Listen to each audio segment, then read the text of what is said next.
Yadagiri PS లిమిట్స్లో మనకి శాంతినగర్ దగ్గర 18th రోజు కొండపాక పుల్లయ్య అని చెప్పేసి తను టీవీఎస్ ఎక్స్ఎల్ మీద వస్తుంటే అతను అడ్డగించి అతని దగ్గర 1,77,817 రూపాయలు ఒక ముగ్గురు వ్యక్తులు బైక్ మీద వచ్చి అడ్డగించి అతను కొట్టి అతని కింద పడేసి డబ్బులు తీసుకుపోవడం జరుగుతుంది.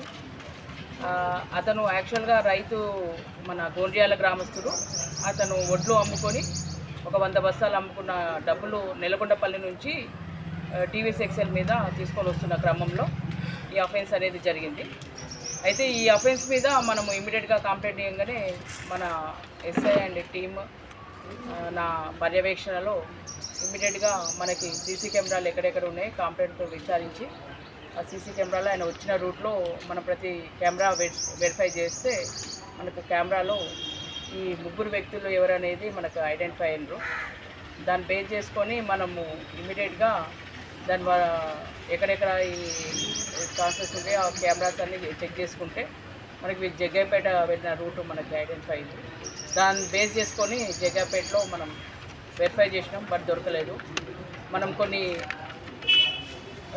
క్రైమ్ డిటెక్ట్ కోసం స్పెషల్ పార్టీని పెట్టేసి ఎస్ఐ గారి ఆధ్వర్యంలో వెహికల్ చెకింగ్ చేస్తున్న క్రమంలో మనకు ఈరోజు బొజ్జగూడ తాండంలో సేమ్ అదే టీం ముగ్గురు అదే బైక్ మీద మళ్ళీ మనకి ఈరోజు దొరికారు.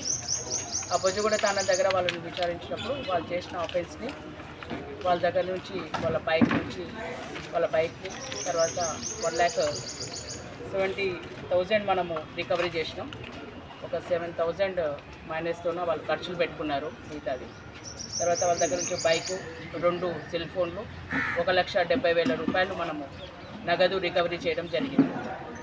అయితే ఈ దీంట్లో అశోక్ అనే వ్యక్తి యాక్చువల్గా 2 307 కేసులు, ఒకటేమో విజయవాడలో సుఫారీ ఒక అతనికి మర్డర్ చేస్తా అని చెప్పేసి సుఫారీ తీసుకొని దాంట్లో ఫెయిల్ అయితే 307 కింద ఎఫ్ఐఆర్ అయింది. తర్వాత జగ్గైపేటలో ఒక చిన్న కేసులో గొడవపడి వాళ్ళ ఇంటి పక్కల ఆయన కత్తితో పొడిచినప్పుడు 307 ఒకటి అయింది. తర్వాత ఒక దొంగతనం కేసులో 380 అయింది, 380 ఐపీసీ కింద. తర్వాత గాంజా కేసు మన కోదాడ టౌన్లోనే 22 సంవత్సరంలో అయింది. ఇది A1 అశోక్ మీద ఉన్న కేసు. తర్వాత ఎవరైతే ఇంకొక అక్యూజ్డ్ ఉన్నారో అతను కూడా గాంజా కేసు ఉంది. ఇంకో అతను గాంజా కేసు అండ్ దొంగతనం కేసు ఉంది, మోటార్ సైకిల్ థెఫ్ట్, మన కోదాడ రూరల్లో ఉంది అది. ఇంకో వ్యక్తి కూడా పెట్టి కేసులో ఆఫెన్స్ చేసిన వాళ్ళు ఉన్నారు. వీళ్ళు ముగ్గురు కూడా రెగ్యులర్గా ఈ చిల్లర దొంగతనాలు, చిల్లర ఇష్యూస్లో బాగా పార్టిసిపేట్ అవుతున్నారు. ఇది రాబరీ అనేది కొంచెం గ్రేవ్ క్రైమ్. దీన్ని ఇమీడియట్గా ఎఫర్ట్ చేసి పట్టుకున్న మా ఎస్ఐ అండ్ మా టీంని అందరినీ కూడా మా ఎస్పీ గారు అభినందించడం జరిగింది. మేము కూడా ప్రత్యేకంగా వారికి ధన్యవాదాలు తెలుపుతున్నాం. Thank you.